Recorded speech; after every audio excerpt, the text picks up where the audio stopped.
Okay, we're going to continue our discussion of inner product spaces. We've defined inner products as a function that associates a real number with a pair of vectors in an inner product, and such that that real number satisfies, that operation satisfies these four axioms. The inner product is denoted as this. This symbol represents the inner product of the two vectors v, which again is a real number. A inner product defined on a vector space gives us a real inner product space.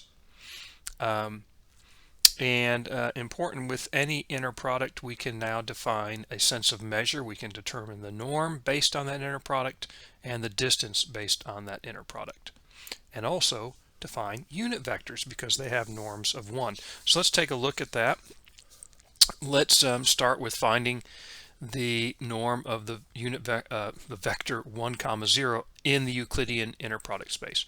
I think you already know the answer to that, but I just want you to remember or to do this from the standpoint of the Euclidean inner product, which is to take the two vectors u and v and what u1 v1 plus u2 v2. Using the standard notation, vector u is the vector u1 comma u2 and vector v is the vector v1 comma v2. Okay, and so you already know the answer to this, I think, but we'll go ahead and do the computation just to illustrate and contrast in the next problem. So the definition of the norm, again, we'll go back to that, is the inner product again of the vector with itself. And so the vector being 1 comma 0,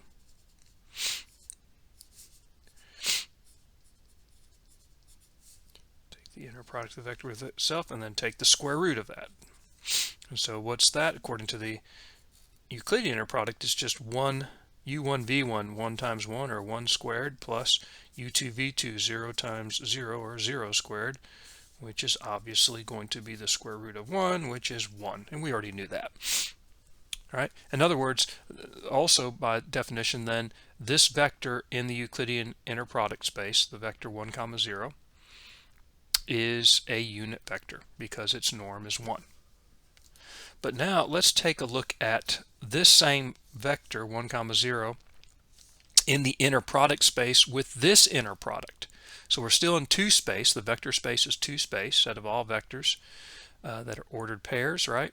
And together with the standard operations of addition and scalar multiplication. But with this inner product now, we get a different inner product space than the Euclidean inner product space. And in this case, the norm still defined the same way, the inner product of the vector with itself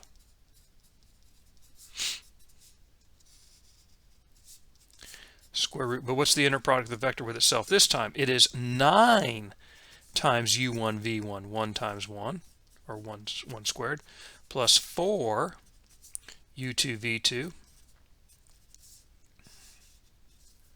Well, clearly I get 9 plus 0, I get 9, then square root of 9 is indeed 3. And so notice this vector 1 comma 0 is not a unit vector in this inner product space because its norm is 3. So the measure is different with this inner product. And you can see the difference. If I tell you to use this inner product to compute the norm of this vector, this should be your answer. If you revert back and use the Euclidean inner product, you're going to get that. If you do that when I tell you to use this inner product, obviously you're going to get the problem wrong. So please pay attention to that. Okay, so let's look at this a little bit differently. What are unit vectors in the Euclidean inner product space? Can you describe the set of all unit vectors in the Euclidean inner product space? Think about that for a minute. If you want to help maybe visualize, what would the set of all unit vectors in the Euclidean inner product space look like? Since we're in 2 space, we can visualize that in the plane, and that's what we're going to do. So think about that. Let's see if you come up with the right depiction there. So I'm going to let the vector u be an arbitrary vector in 2 space. Since I'm going to plot it in the xy plane here, I'm going to let it be x comma y components instead of u1, u2 like we've been doing. And I'm wanting this set of all unit vectors. So I want the norm of the vector u to be 1. And under the Euclidean inner product, what is the norm? It's the inner product of the vector with itself, and then take the square root, right? So I can say that this will be inner product of xy, xy,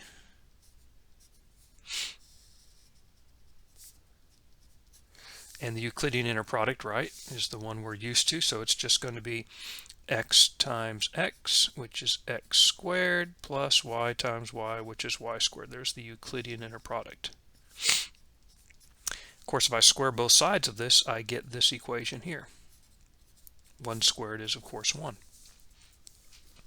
All right, now is the time for you to tell me, or of course tell yourself, what equation, or this equation, what does it represent? What does this equation represent?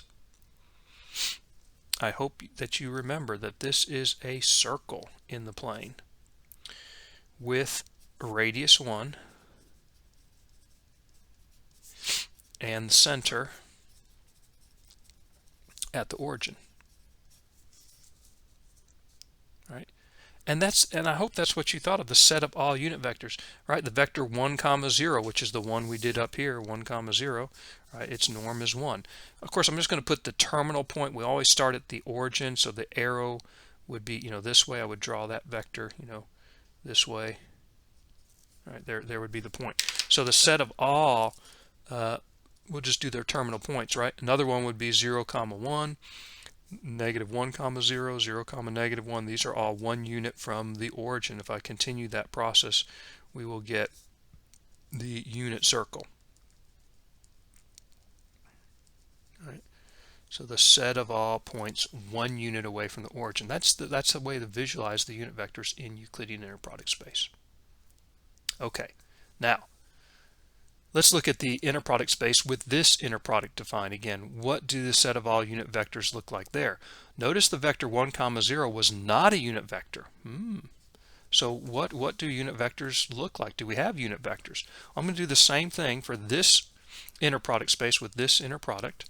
So again, I'm going to let u equal x comma y, and I want to look at the norm of u equal to 1, right?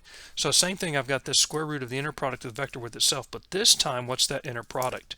It's 9 u1 v1, which is x times x, right? xx, or x squared, plus 4 u2 v2, right? And y times y is y squared. So notice the difference there, right, that we get from up here with the Euclidean inner product. Now I can solve by, I can square both sides here to get this equation. And who remembers, or who knows what this equation represents? If you know what this equation represents, then you get a pat on the back. If you're a Calc 3 student or have had Calc 3, then you should know. This is an ellipse. This is an ellipse. Now, how do I sketch the graph of this ellipse? Well, I can find the x and y intercepts. It is an ellipse with center 0 comma 0. All I'm going to do is plot the x and y intercepts. So the x intercepts, of course, are when y is 0. So if y is 0, that term goes away. That means x squared is what? 1/9. If x squared is 1/9, then x is either plus or minus 1/3. Right? If I square plus or minus 1/3, I get 1/9. 9 times 1/9 would be 1. What about the y-intercepts? There, x is 0. Well, then y squared is equal to 1/4, and y is what? Plus or minus a half, which is 0.5. Okay, so when I plot this, the x-intercepts are plus or minus 1/3. Okay, so on this axis, here's a half, here's 0.25, so 1/3 is about right there, 0.333, 3333. All right, and negative 1/3 is going to be about right there. Whoops. Yeah, that's right. Sorry. Little mental fatigue there. So again, negative 0.25, here's negative 1/3, negative 0.3333. And then 1/2 for the y-intercepts, plus or minus, so plus 1/2 is here, minus 1/2 is here. And what we have again is an ellipse. And you don't know what an ellipse is, right? It's like an oval, right? Hopefully everyone knows what an ellipse is. And there it is. We've been stretched a little bit along the y-axis and you know, pushed in along the x-axis in a way.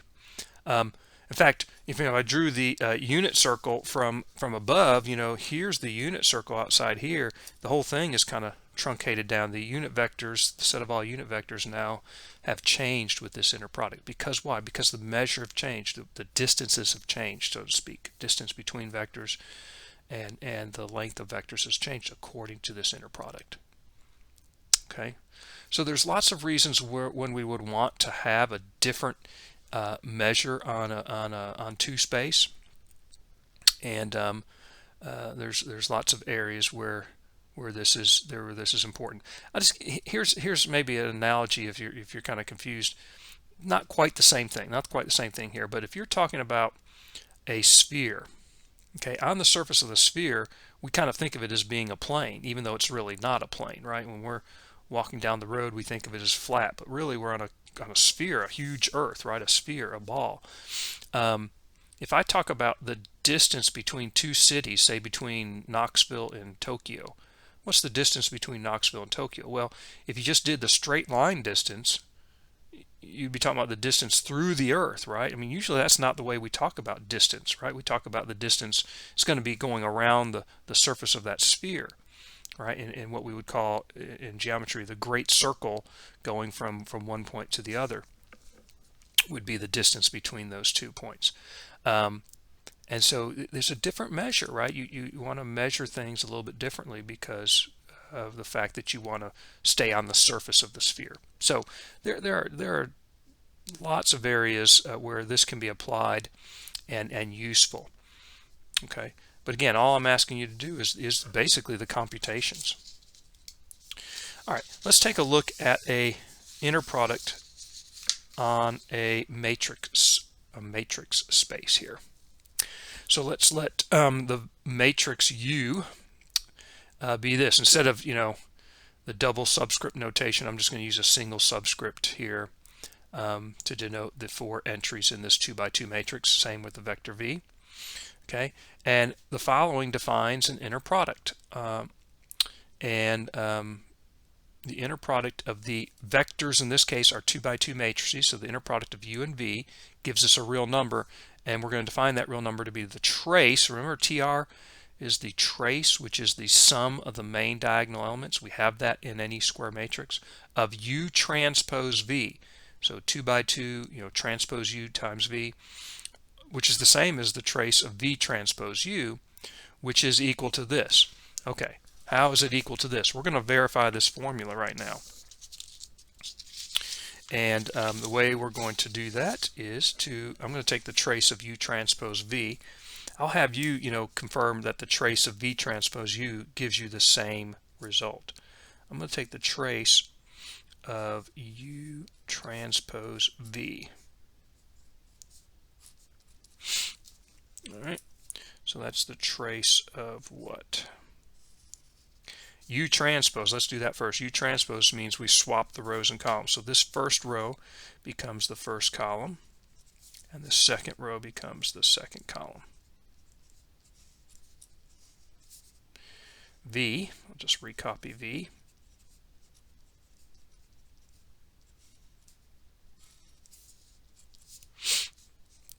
and let's take this product and then take the trace of it. So a 2 by 2 times a 2 by 2 gives me a 2 by 2 matrix. So remember matrix multiplication here. The first row, first column entry is the first row dotted with the first column. So it's going to be U1 V1 plus U3 V3. Okay, that's the first column, first row, first column entry. First row, second column entry. Take the first row times the second column. But guess what? I don't even care what that is. You say, why don't you care what that is?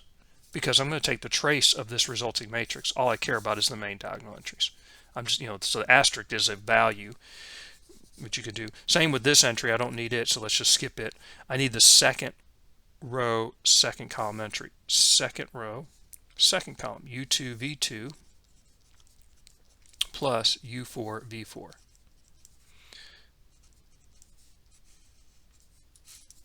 Okay, so what is the trace?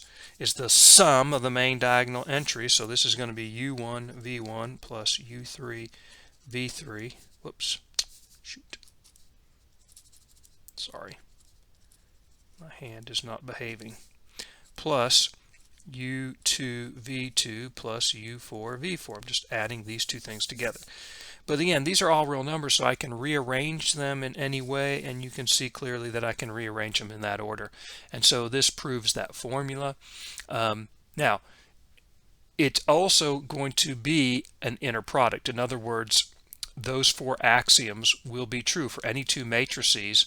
We have those four axioms that we talked about before that will be indeed true. These four axioms are satisfied. And it's kind of obvious because you kind of look and say, this looks almost like the Euclidean inner product, doesn't it? In fact, it's basically the same thing, really, if you think about it. But it's for matrices. It's set up a little bit differently, right? But this is the formula. Now, in order to use this now, I'm going to use this inner product. I'm going to use this inner product, right, the one above. And I'm just going to use this as the output.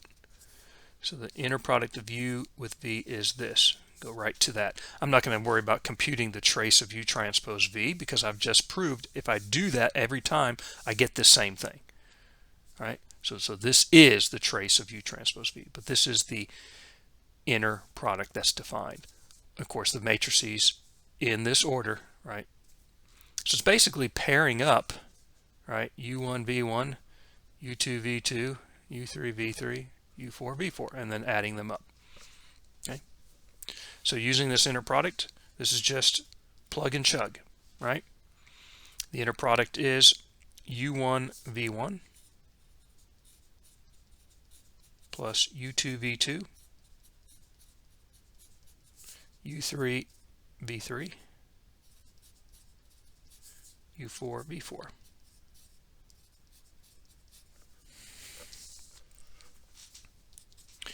And we get -6 plus a -4 plus 0 plus 2, which is -10 plus 2 is -8. Okay? And there's the inner product. Okay? The inner product, remember, can be any real number. The inner product can be 0, and the inner product can be non-zero, positive or negative. Notice this, that the inner product being equal to 0 tells us what? That vectors are, if you remember, orthogonal to one another. So are these two matrices orthogonal to one another? Well, what do you mean? How can matrices be orthogonal to one another? Okay, well, if their inner product is 0, they're orthogonal. Again, the inner product of these two matrices is not 0, so these matrices are not orthogonal under this inner product, in this inner product space. We can also talk about the norm and the distance between matrices, the norm of a matrix. What do we mean by the norm? Is that like the determinant? No. The norm would be according to the inner product, right? This is the definition. The distance between two vectors, in this case, matrices. What do we talk about the distance between matrices? It's this. So let's do that. What's the distance between these two matrices under this inner product? Well, by definition, it is the norm of U minus V. In this case, U and V are 2 by 2 matrices.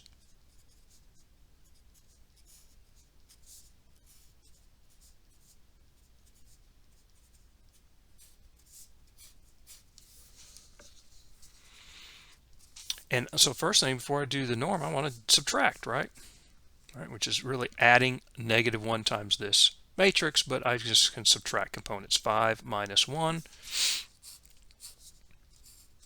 that's 4. -1 minus 1 is -2. -3 minus a -7, -3 plus 7 is 4. And 4 minus a -2 is 4 plus 2 is 6. So now what's the norm? How do I determine the norm of a matrix according to the inner product? It's the inner product, square root of the inner product of that matrix, in this case, with itself. So it's a big inner product of the matrix separated by a comma, right? And the inner product of that matrix with itself. So both matrices are the same. There's the inner product. Again, trying to get used to that notation. It's a little different. Again, keep the idea when we do the inner product, we got the less than and greater than, a comma between the two vectors. In this case, vectors are matrices, right? And then we compute this quantity to be a real number, and then we take the square root of that real number. But this inner product is defined by this, right? It's going to be this. And so it is u1 v1, so that's 4 times 4, or 4 squared. -2 times -2, or -2 squared. 4 times 4, 6 times 6.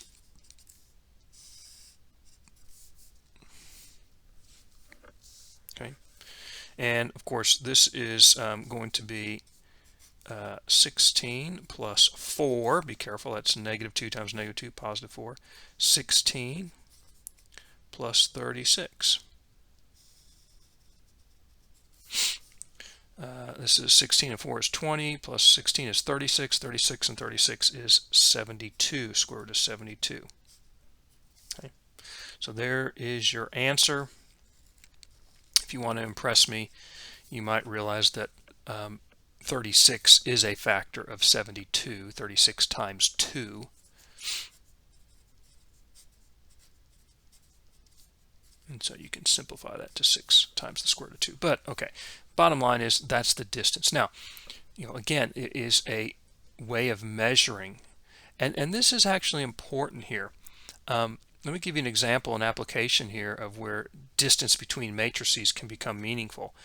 A set of matrices can contain information, and you might have two different decisions to make, so to speak, but there's lots of factors, and you can record the information in a matrix, say a 2 by 2 matrix or much bigger matrix. And so you might want to understand the difference between those two decisions, and this would be a way of differentiating what's the distance between those two matrices. And so this can be used in areas of artificial intelligence, when you're making decision making, trying to have a computer make decisions between things, and neural networks and things like that. And so a lot of linear algebra can be used, matrix operations where we are defining a measure becomes important in those areas.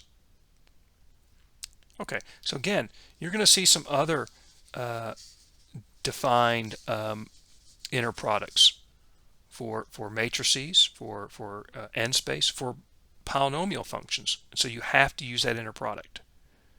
Okay, now I want to close then with an inner product space that is from a vector space that's denoted C, capital C, closed interval from A to B. This is the space that consists of the set of all functions that are continuous on the closed interval from A to B. So that would include, say, any of our polynomial vector spaces. So in fact, it would include all polynomials, because every polynomial is continuous on any interval of the real numbers. But it would also include functions like e to the x, sine of x, cosine of x, absolute value of x, and so on. Any function absolute value of x, is not continuous. No, sorry, take that back. It is continuous. It's not differentiable at 0, but it's continuous, and so on. So any function that's continuous on a closed interval. Okay, so I'm going to use that vector space, and I'm going to define the following inner product. So for two functions, f of x and g of x, we'll call them the vectors f and g, on a closed interval from a to b, the following forms an inner product on this vector space. Okay, and it's the definite integral from a to b of f of x times g of x. This is the one time we're actually using some calculus in here. So let's take a look at this. First of all, I'm going to prove it is indeed a inner product by showing these axioms. So let's look at the axiom number 1. Is this satisfied? I'm going to start with the vector, the inner product rather, with f and g in this order. Of course, that's going to be the integral from a to b of f of x times g of x dx. But if I'm multiplying two functions together, say, I don't know, maybe this is x squared and this is e to the x. Is that the same as e to the x times x squared? Sure, I can multiply functions in the opposite order. And so at that level we can do that, and then we clearly see that this is the inner product of g with f, which satisfies this first axiom. Number 2, we start with, we're going to need a new function, so let's say we've got f plus g, and then we'll take the inner product of that with h.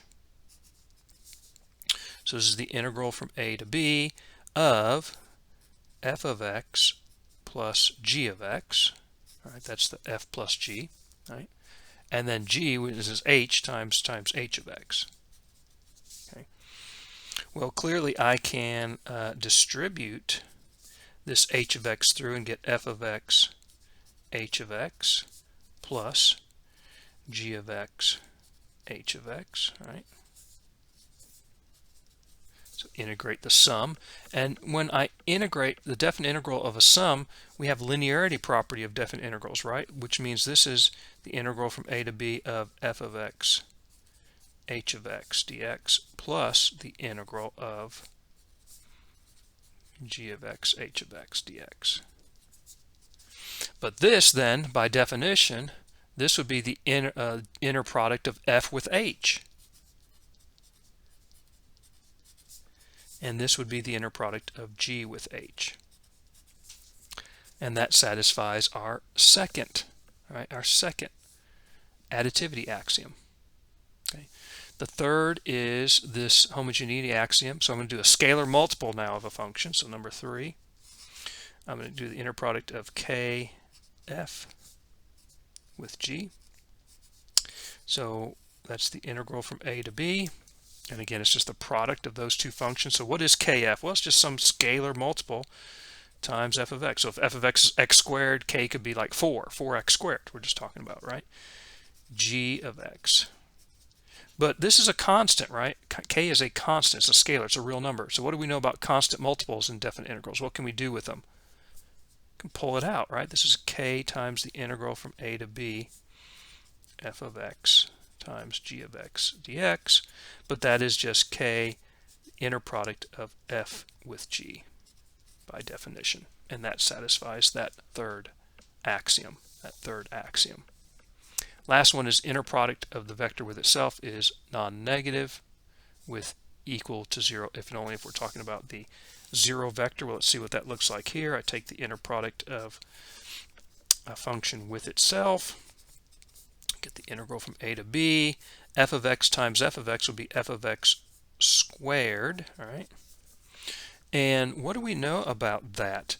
Well, we know this has to be greater than or equal to 0, right?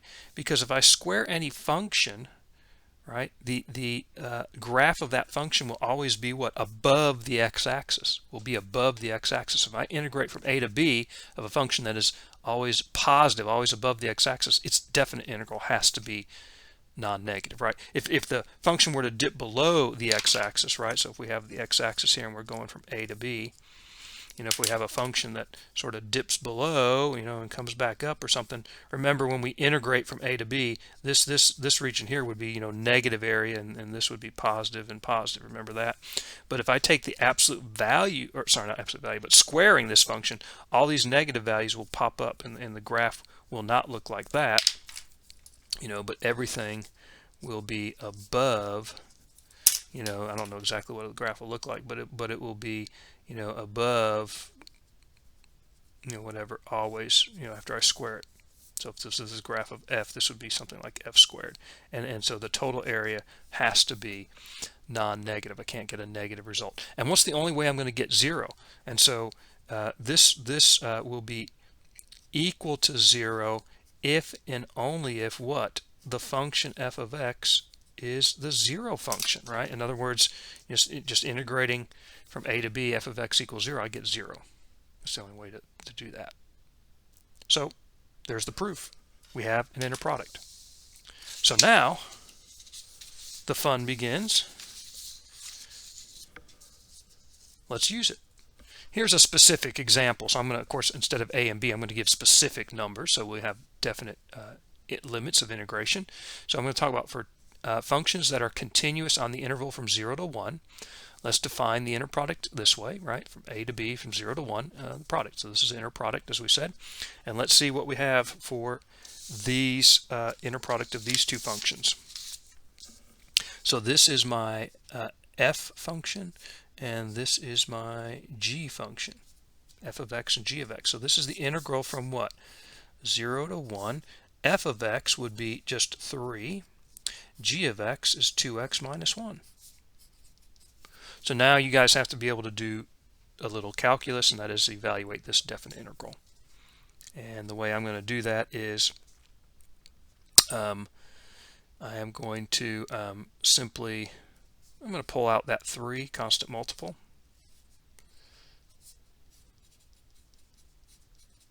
And what's the antiderivative? I'm going to use the fundamental theorem of calculus to evaluate this. 3 times what? What's the antiderivative of 2x?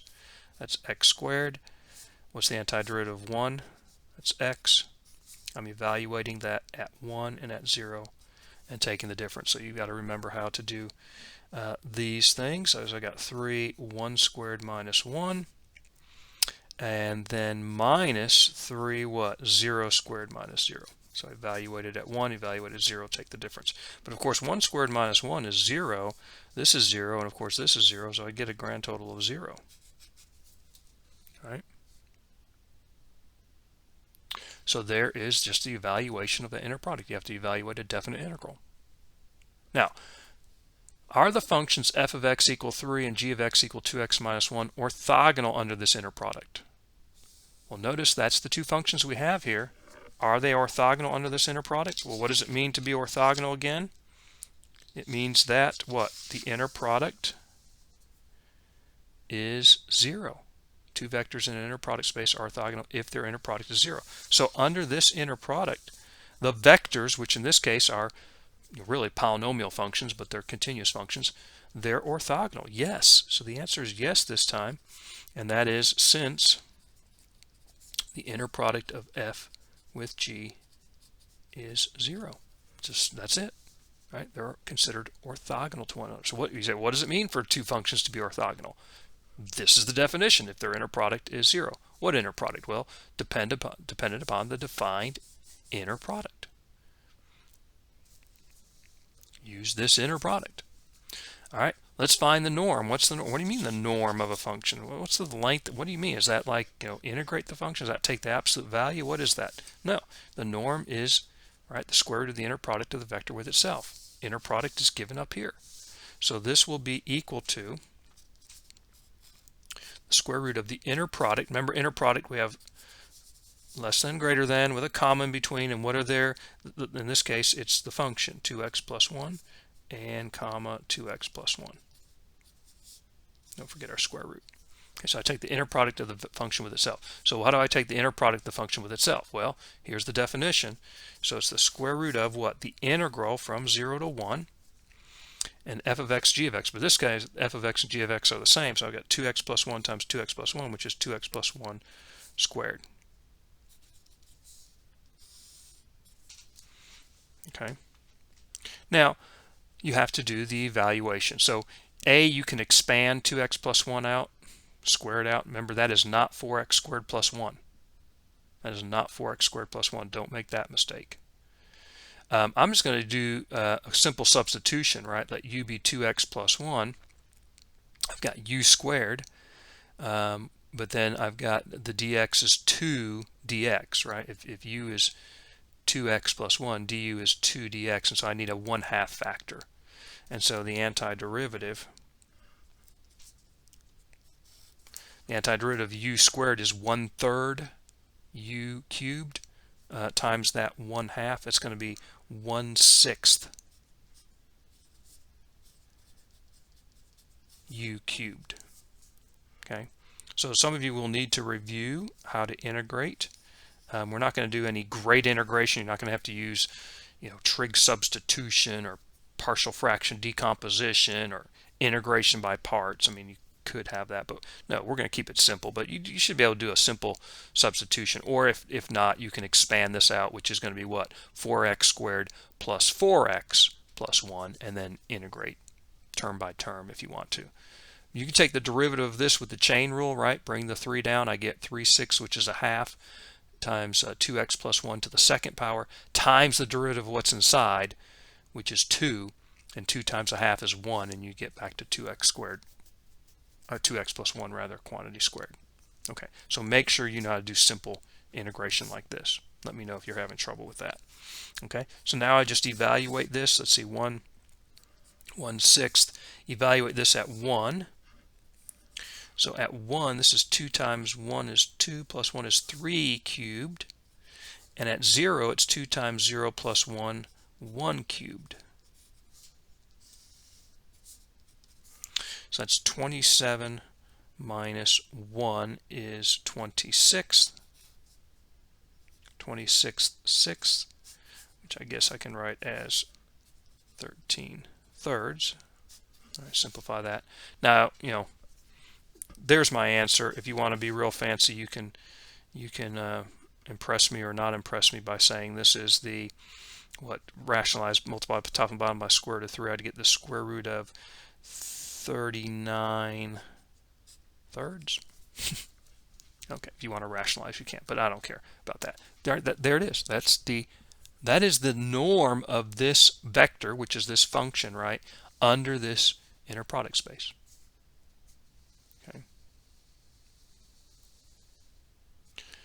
Last thing, let's find the distance between 7x and x under this inner product space. So what in the world do you mean the distance between two functions? Is it 7x and x? What does that mean? Well, again, it's the norm of the difference between those two functions.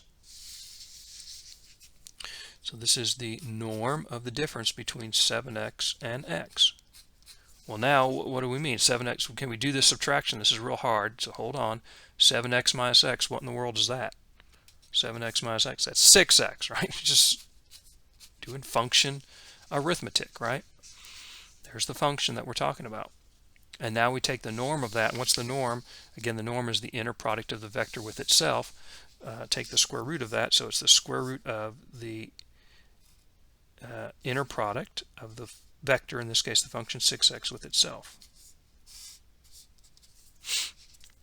Which by definition, the inner product is the integral from 0 to 1 of f, which is 6x times g, which is 6x, 6x times 6x. So it's the square root of the integral from 0 to 1, 6x times 6x.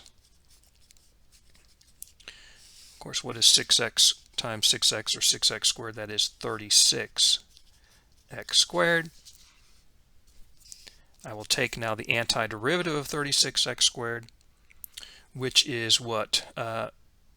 Bring a x cubed over 3. 36 divided by 3 is 12.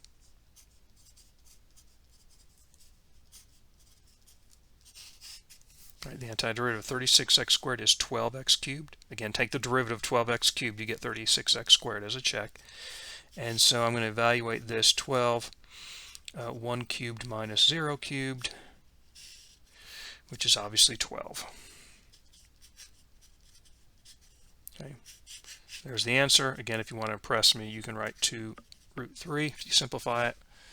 But again, there is the distance between 7x and x under this inner product space.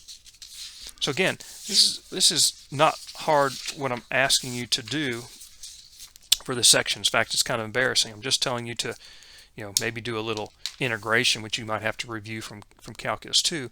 But essentially, we're just, here's a formula, plug and chug. So you will have the inner product given.